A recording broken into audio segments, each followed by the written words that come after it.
ትልቁ የግብጽ ፒራሚድ የተገነባው ከ4500 ዓመታት በፊት ነበር። በየዕለቱ 100,000 ሰዎች በግንባታው ላይ ተሰማርተዋል። ህንጻው ታንጾ ያለቀው በ30 ዓመት ጊዜ ነው። ለ30 ዓመታት ግንባታ ተደርጓል። ፒራሚዱ የተሰራበት ጡብ በጠቅላላ 5,840,000 ቶን ይመዝናል።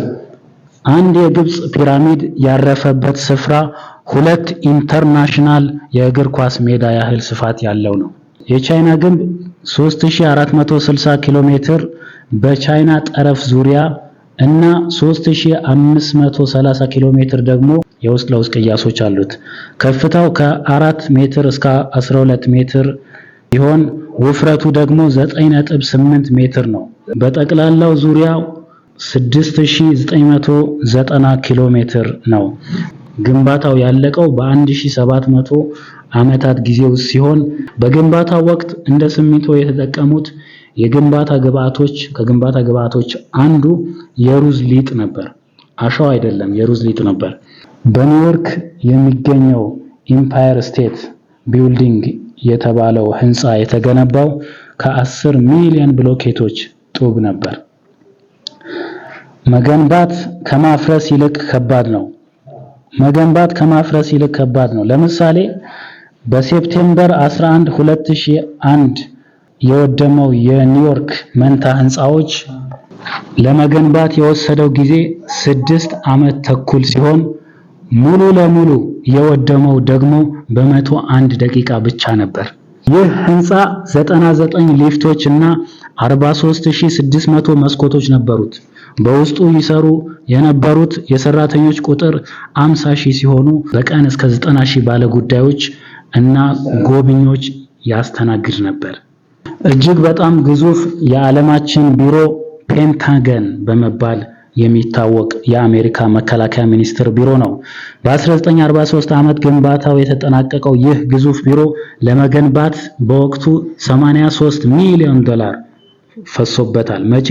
ፔንታገን ባለ 5 ጎንዮሽ ህንጻ ሲሆን እያንዳንዱ ጎን 231 ሜትር ነው። የእያንዳንዱ ክንፍ ዙሪያው ደግሞ 1405 ሜትር ነው። በ604,000 ሜትር ስኩዌር መሬት ላይ ባረፈው በዚህ ህንጻ ውስጥ ያሉት ኮሪዶሮች ቢቀጣጠሉ 27 ኪሎ ሜትር ወይም 27000 ሜትር ርዝመት ይኖራቸዋል። ፔንታገን 29000 ሰራተኞች አሉት። ከጠቅላላው የዓለም ህዝብ ውስጥ 50% የሚሆነው ስልክ ደውሎም ሆነ የስልክ ጥሪ ተቀብሎም አያውቅም። የመጀመሪያው ይፋዊ የቀን መቁጠሪያ ሰነድ የሰራው ጁሊየስ ቄሳር ሲሆን ዘመኑ የዛሬ 2040 ዓመት ገደማ ነው።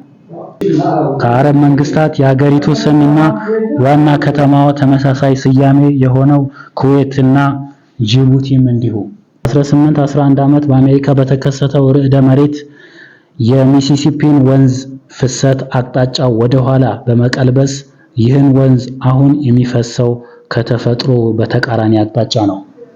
በአንድ ሉዓላዊ አገር ውስጥ ተከበው ያሉ ሌላ ሉዓላዊ አገራት ሌሴቶና ቫቲካን ናቸው። ሌሴቶ በደቡባዊ አፍሪካ፣ ቫቲካን ደግሞ በጣሊያን ሮም ከተማ ሙሉ ለሙሉ የተከበቡ ናቸው። የየትኛውም መንግስት ይዞታ ያልሆነ የመሬት ክፍል አንታርክቲካ የተባለው አህጉር ነው። በዓለም ላይ 7 ሚሊዮን ሚሊዮነሮች አሉ። ለአደጋ የሚያጋለጡት የቤት ክፍሎች ውስጥ መታጠቢያ ክፍልና መጸዳጃ ክፍሎች ዋናዎቹ ናቸው። በአሜሪካ በየዓመቱ 40,000 ሰዎች ከዚህ ጋር በተያያዘ አደጋ ይደርስባቸዋል። በምድረ አሜሪካ በእያንዳንዷ ደቂቃ አንድ አዲስ መጽሐፍ ይታተማል። በዓለም ዙሪያ በየዓመቱ 50 ሚሊዮን መኪናዎች ይሰራሉ። ከፊት ለፊት 100 ዜሮዎች ያሉት ቁጥር ምን ይባላል? ከፊት ለፊቱ 100 ዜሮዎች ያሉት ቁጥር ምን ይባላል? አይደለም። ወይስ እርሶስ? አይደለም። ሀጂስ አያውቁትም።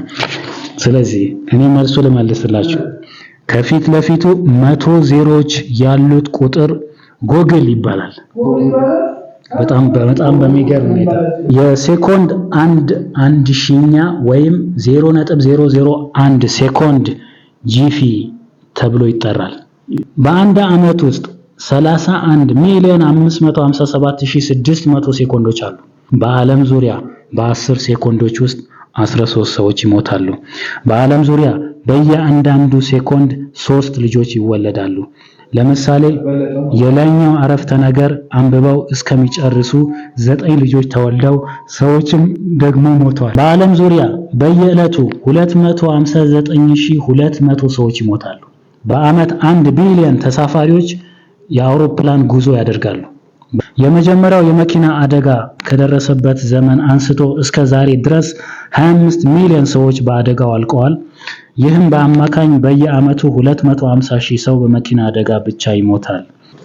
ጃምቦ ጄትን ለመስራት በወረቀት ላይ ያለውን ዲዛይን ወይም ፕላን በጣም ውስብስብ ሲሆን ዲዛይኑ የተዘጋጀበት ወረቀት ክብደት ብቻ ከአውሮፕላን ክብደት ይበልጣል። ይሄ ደግሞ የሚገርም ነው። በአሜሪካ ውስጥ በየዓመቱ 4 ሚሊዮን ቶን አላስፈላጊ ደብዳቤ ልውውጥ ይደረጋል። 100,000 ሰዎች ብቻ አላስፈላጊ ደብዳቤ ልውውጥ ቢያቆሙ ቢያንስ በየዓመቱ 15,000 የወረቀት ዛፎችን ማዳን እንችላለን። 15,000 ዛፎችን ማዳን እንችላለን። ለመጀመሪያ ጊዜ የህዝብ ብዛት ከ1 ሚሊዮን በላይ የተቆጠረበት ከተማ የጣሊያኗ ሮም ናት። በእያንዳንዱ አህጉር ውስጥ ሮም የሚባል ስያሜ የሚጠራ ከተማ አለ። ፈርዲናንድ ማጂላን ለመጀመሪያ ጊዜ መሬትን የዞረባት መርከብ ቪክቶሪያ ትባላለች። በ1909 ሮበርት ፒሬ እና ማቲው ሃሰን በታሪክ ውስጥ ለመጀመሪያ ጊዜ ሰሜን ዋልታ የረገጡ አሳሾች ሲሆኑ ወደዚህ የመሬት አካል የተጓዙባት መርከብ ደግሞ ሩዝቬልት ትባላለች።